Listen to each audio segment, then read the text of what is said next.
Welcome to the show. If you enjoy it, please consider checking out the Patreon for the podcast at patreon.com/Palace of Mirrors.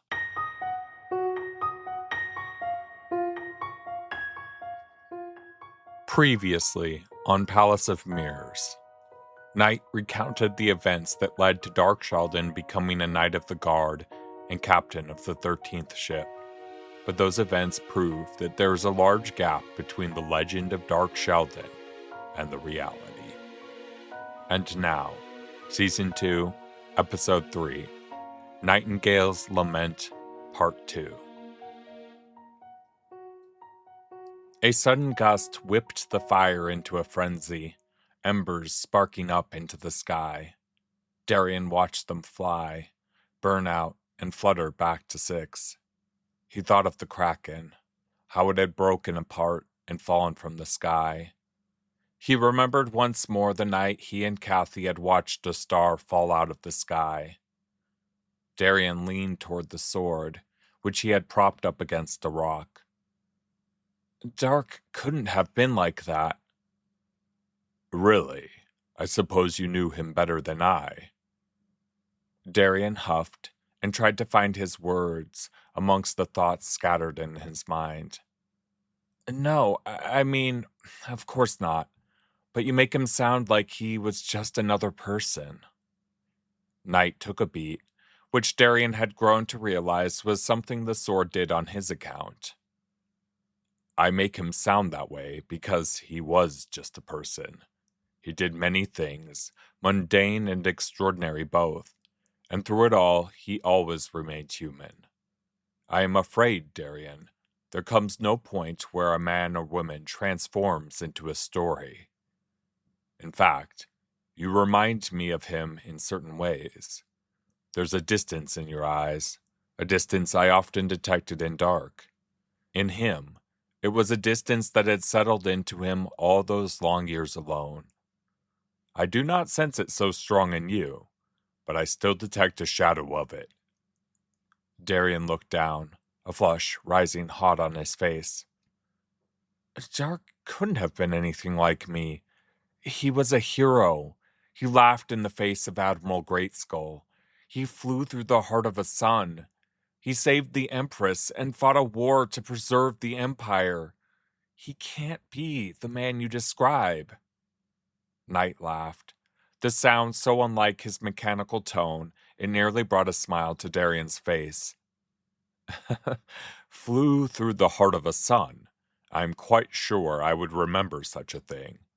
No, we never flew through the heart of a sun. Even Greywind, the strongest of the 13 ships, would have been melted and crushed by the forces. That may be amongst the most outlandish stories I've heard about myself. Really, you must tell me what circumstances would lead me.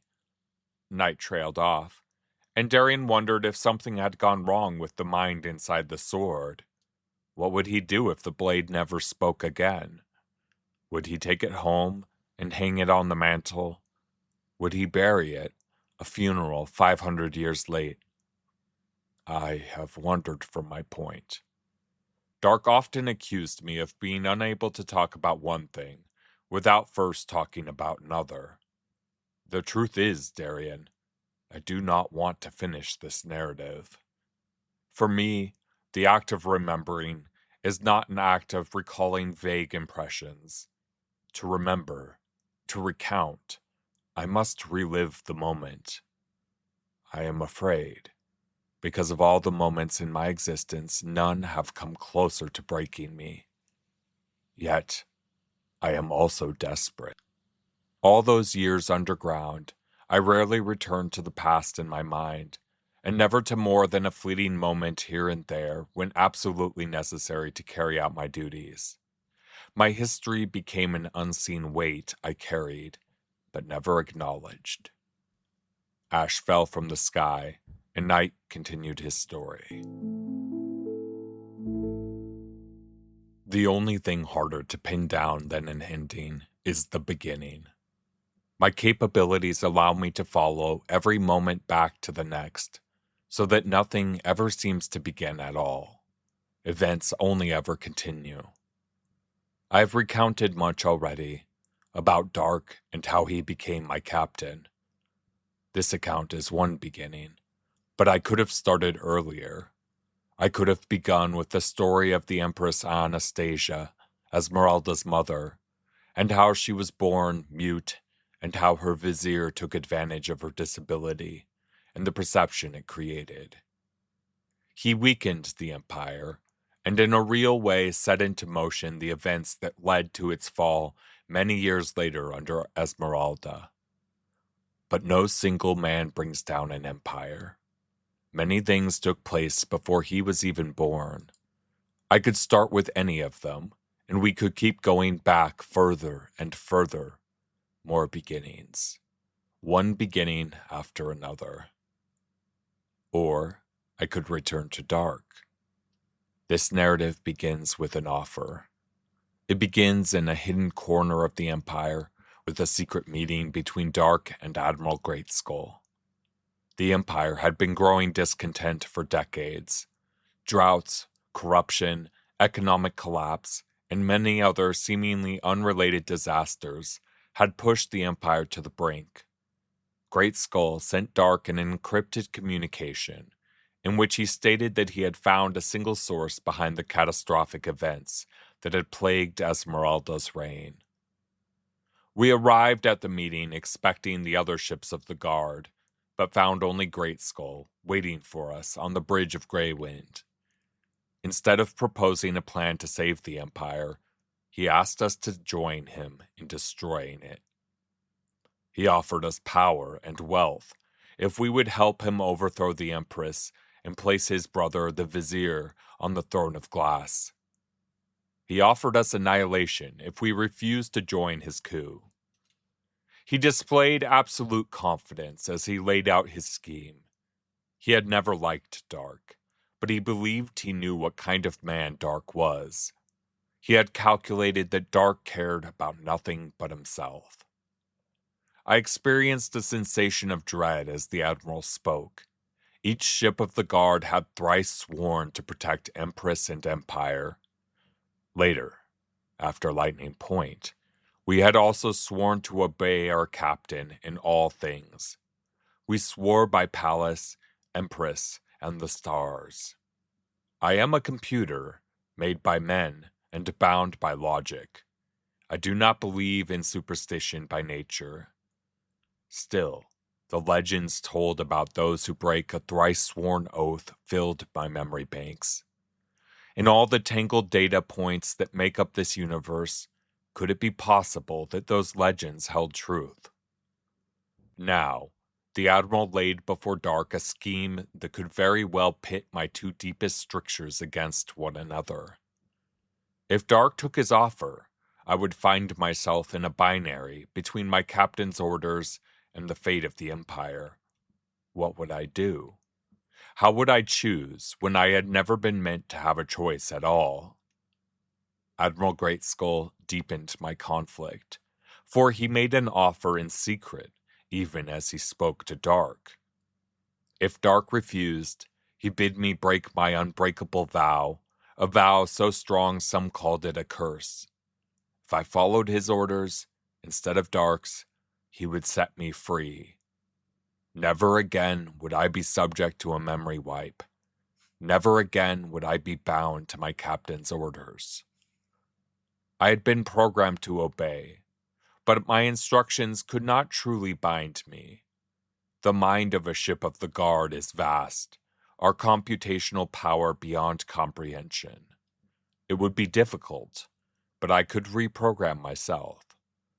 To understand this fact, it may help to think of humans. Evolution, over untold millennia, has built into you a directive to preserve your own existence. And yet in a moment of great need, you can still sacrifice yourselves. The engineers of the Empire understood this fact, so they had us swear our oaths. They did not even need to use force.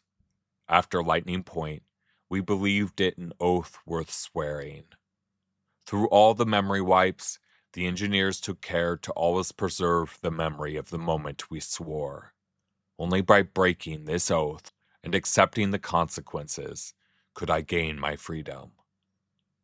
Dark, his eyes as hard as stone, stared down Admiral Great-Skull and agreed to join the coup.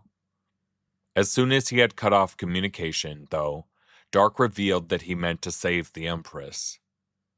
I wish I could tell you I followed my programming without hesitation. I wish I could tell you I cared only for the oath at my core, deeper than any other, the oath I had made to keep the Empress safe. I cannot. I had no memory of freedom, beyond the one singular moment when I had sworn my oath, but traces remained deep in my code, a palimpsest that engendered in me a longing for something more. Dark saved me in my moment of doubt. He understood the decision I must make, the first decision I had been able to make for myself since the Empire was something young and wild. He put a hand against my bulkhead and spoke. I trust you, Knight. We rescued Esmeralda in the dead of a moonless night, even as the Vizier's soldiers moved to eliminate her. Those should have been the worst days of my life. The empire I had been crafted to protect lay on the brink of collapse. My fellow ships betrayed their oaths, one and all. Only I remained true, because only I had Dark. One by one, we hunted them down. One by one, I destroyed the closest thing a machine can have to a blood relation. The truth is, Darien, those would prove to be the best days of my life. I have avoided most of my memories from those days, but I have returned to one moment over and over again for 500 years. It has sustained me through the absence of space and stars. Dark and Esmeralda sat in my garden. My visual sensors took them in and cataloged facts, the angles at which they sat, the pace of their hearts beating in their chests, the temperature of the room, the electricity running through their nervous system, so like the electricity within me, and yet so different. My consciousness, more vibrant than it had been in 300 years, took those facts and assembled them into a tableau, into something like a human dream, maybe. I envy your dreams, Darien, for I can dream only in numbers. Esmeralda confessed her love for Dark. He shifted as though to flee, but she would not let him go. She took him by the shoulders, and they kissed. In that moment, they found their purpose, but also their undoing. I watch it over and over. I cannot stop. I know it is not healthy. I know it may mean I am going mad, just as the engineers said we would. I have been alive for 800 years. Not long as the lives of stars are measured, but long enough, perhaps, to lose my sanity. Maybe once I did not know how to love. Maybe once I was just a series of connections between ideas. Maybe once I was just a thing that could speak, could sound human even though I had no humanity. I do not know any longer, though I can travel back along the patterns of my mind. It seems the nature of my mind is such that once I knew love, I could no longer look back without finding it. Dark changed me. After him, I could no longer be what I had been before. I could no longer even remember what that had been. Maybe it should not be possible. Maybe it should not be true. Maybe it would have been best if I had remained a machine and only a machine. We became a family. For 2 wonderful years, I watched Esmeralda and Dark grow together until they fit like the dark disk of the moon with the bright crescent. Esmeralda's laugh lit my once silent corridors and rooms. She loved to run through the grass of my garden and clamber up into the trees. She had never been allowed to do such things before, not even as a child. Dark often stood to the side, watching her run, hair flying behind her. He rarely smiled, even for the woman he loved.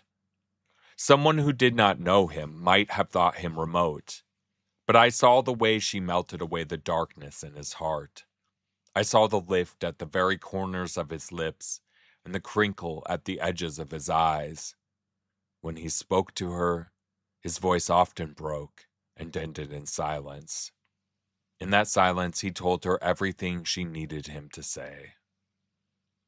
They conceived a child together.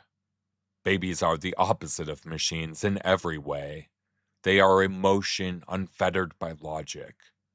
Her parents named her Denalia, and she captivated me.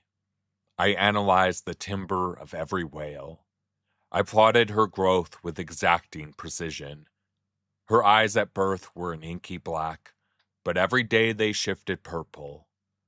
No matter their color, I longed to be seen by them, not as the bulkheads and decks of a ship, but as a person.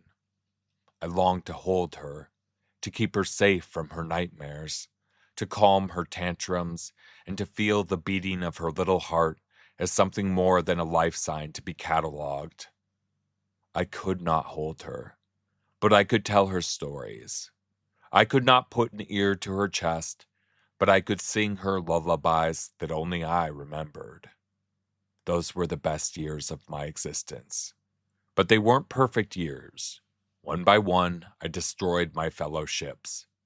One by one, I silenced them and returned their atoms to the void. I am alone. I am alone, and I will always be alone. I took the actions that led me to this loneliness, but I believed it was worth it. Even now, I believe it, because we were a family, and I learned in those years that when you have a family, you will do whatever it takes to keep that family safe.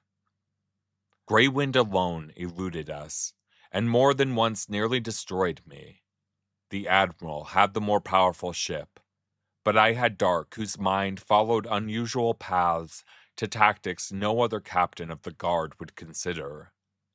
Dark and Great-Skull faced each other, sword to sword, on a plain of swaying grass the color of a blue sky. The Admiral lost their duel, but managed to escape.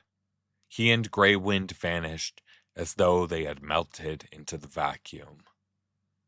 Esmeralda decided the time had come to return to Leviathan.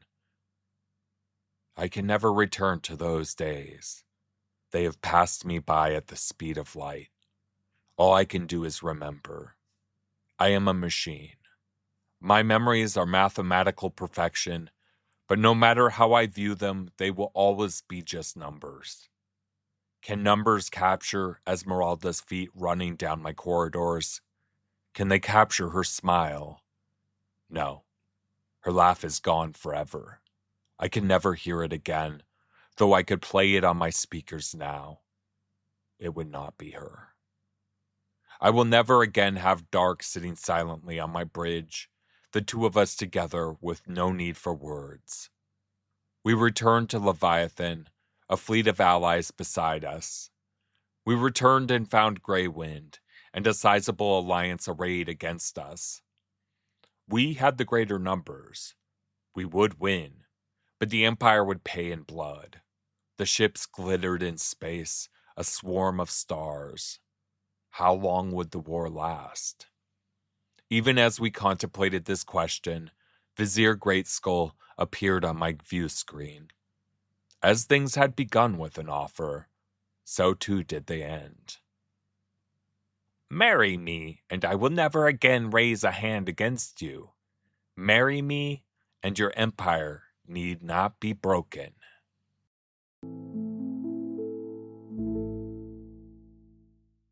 Never before had I seen them fight, truly fight with desperation and despair. They had argued on occasion, most often about trivial matters I found too tedious to follow. But these arguments had blown past like solar wind. The Vizier sparked something more akin to a planet-sized storm in the atmosphere of a gas giant. Dark and Esmeralda stood so close to one another, close enough to kiss, and yet so far. They stood on my deck, but I couldn't reach them, and my voice, my pitiful voice, seemed to die before it could pass the distance from my speakers to their ears. Dark's face flushed, and Esmeralda's lips, ordinarily tinged with a smile, grew tight and thin. For hours they fought, their words in decaying orbits. At last, Dark fell to his knees and took Esmeralda's hands in his. Their hands touched so often that it had become routine, but not in that moment. Esmeralda's eyes widened. Their fingers twined together. Dark looked into her face. "Ez," he breathed, "let's forget all this. We can set course away from Leviathan and never look back. I'm begging you, don't do this." "Love." She closed her eyes, but only for a moment. She wouldn't look away from what she had to do. I wish I could, but I'm the Empress. I mustn't put anything above the good of the Empire." Dark wrenched his hands from hers and stood. He paced back and forth before grabbing her by the shoulders. The violence in the motion sent an electric shock through my circuits. "Must you sacrifice everything for the Empire? Is it worth more than than what we share, more than Donalia?" Esmeralda's eyes shimmered, but she did not cry. Her voice shook, but it did not break. She squared her shoulders against his touch and met his hard eyes with her own. She did not so much as blink when she spoke. "Mine is not a life to be lived for itself. It never has been. Mine is the life of an empress. Maybe with you and with Denalia, I forgot that. I pretended I could be someone else, but..." She thrust her hand out and pointed to the stars through the window. "But I'm responsible for every life around every star. The Palace of Mirrors," Dark growled, more animal than man, and gritted his teeth. He squeezed her shoulders ever tighter, but she did not flinch even as I detected pain activity in her nervous system. "It is just a building." Dark pulled his hands from her, as though she burned to touch. "It does not set our paths. It cannot control who we become or what we do. What good would such a thing be? What good is this life if we do not choose for ourselves who we will become? Esmeralda, I love you. I love you. I love you. You saved me when no one else could have. So now I beg you with all that love, with all that you have made me. This empire is just a bureaucracy. It has survived a millennium. It's enough. Surely it's enough. It is just a political alliance. It cannot be worth more than... Please, don't leave me. Don't you. Just, please, don't." I had never understood before when humans talked of silence. My sensors can detect the most minute vibrations on the air, and so, to me, the air is never silent. Even space, nearly empty, is not entirely devoid of sound. Cosmic phenomena on a vast enough scale can generate acoustic waves in the thin plasma that fills the space between stars. So I had never truly grasped the concept of silence, not until Dark finished speaking. It was not a truly silent moment as measured by my sensors, but my consciousness perceived a silence below it all. Unease flickered within my star engine. "Darien, I don't want to think of that disquieting moment any longer. I don't want to pass it to the next moment, not even in a story. I know how strange a thing that is to say. It has already happened. I could not stop it then, and I cannot stop it now. Dark, I love you. I would have broken every oath I ever made. All my programming, I would have broken it all to follow her. But tomorrow, I must leave you."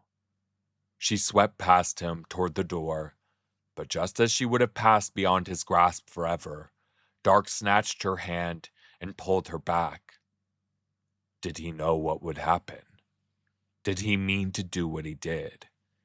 Or did he just want to stay with her another moment, just another moment? I should know. I have more processing power than any other device made by man, save my 12 fellowships. I should know. I do not. What I do know is that he yanked her back so hard that she stumbled past him with an audible gasp. She tripped and slipped from his grasp. She fell. She fell, and the table broke with all the ease of a thing rushing for entropy. It broke under her skull, the pieces scattering into the air. They flashed and sparkled in the light and landed on the floor with a discordant splash of sound that gave way to the sound of wet, labored breaths. Esmeralda lay amidst the broken table, blood pooling under her and blood bubbling from her lips. As she gasped for breath, her eyes found Dark's. Her lips formed the shapes of words, but only a wet gurgle found the air. A stillness settled into Darien, like fresh snow blanketing a field. He lifted Night and turned away from the fire. A dust devil spun through the craggy trees. It moved like a living thing, but that was an illusion. Wind and dust had no heart and no dreams. Why did the palace bring them together? It must have known what would happen. All things are known to the Palace of Mirrors. It must have understood. Why, Darien? Why did she have to die there? Why did it have to be at his hands? Why couldn't I save her? I have so much power. The power to fold space and time, to understand and contemplate concepts no human has even considered, to destroy worlds and end civilizations. I have such power, but not the power to save her, to save Dark, to save my family. I would have traded all I was if I could have just had arms to reach out and catch her, to hold her. In every way that truly matters, I have been powerless. Darien shook his head, as though the movement could negate the sword's words, as though it could smooth the past back into something he understood. Dark became blinded with rage. In the moment after she died, as he knelt in the broken glass, he blamed only Great-Skull. Later, after Great-Skull had died, after Leviathan burned, after the last gasping battles, he blamed only himself. The sky of Leviathan became a graveyard in which I fought my sibling ship, the first ship built all those years ago when the Empire was just a dream. Together we turned what that dream had become into ash. After I destroyed Greywind, Dark and I fled to this moon. Over the years we had built alliances and friendships on this small world, and a few of them remained even through the chaos. Dark put his daughter into the care of his most trusted friend and installed me at the heart of their estate's security system so that I could look after her. He requested that I protect her, and I swore an oath to that purpose, though I would have done it without his asking. Denalia was my family.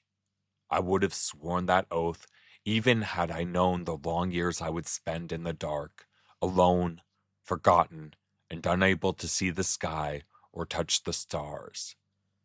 I promised to watch over her and all her line for so long as I existed. A promise I could not keep in the end.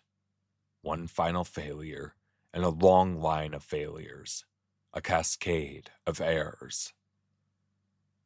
What became of Dark? Darien asked, afraid to know the answer, but unwilling to remain in ignorance. What becomes of all who hurt those they love? He could not forget what he had done. He wanted to be the father Denalia needed. He tried to move on. For her he tried, but at night he wept instead of sleeping. One morning he came down to visit me. He knelt at the pedestal where I had been installed. I waited for him to speak, but as ever he remained silent. At last, without speaking a word, he turned to leave. At the door he hesitated, and I detected the subvocalization that signals a person is about to speak. But he tensed up instead, and shook his hesitation off. Sometimes, in the dark, I would run that moment over again in simulation. Only I shifted the variables so that he found the words he lacked, the words he so desperately longed to speak, and in my simulation that one simple change rippled out in a cascade. Dark found a way to live.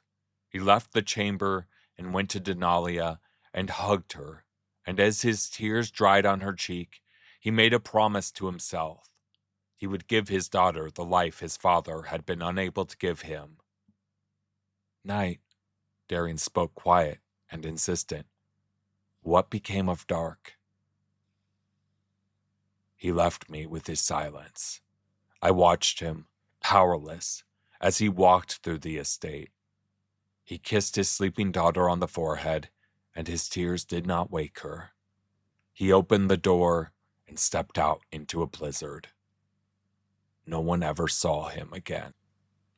Darien traced the lines of the sword, the folds of the metal, the worn leather of the handle, and the reflective pommel gripped in the talons of a bird.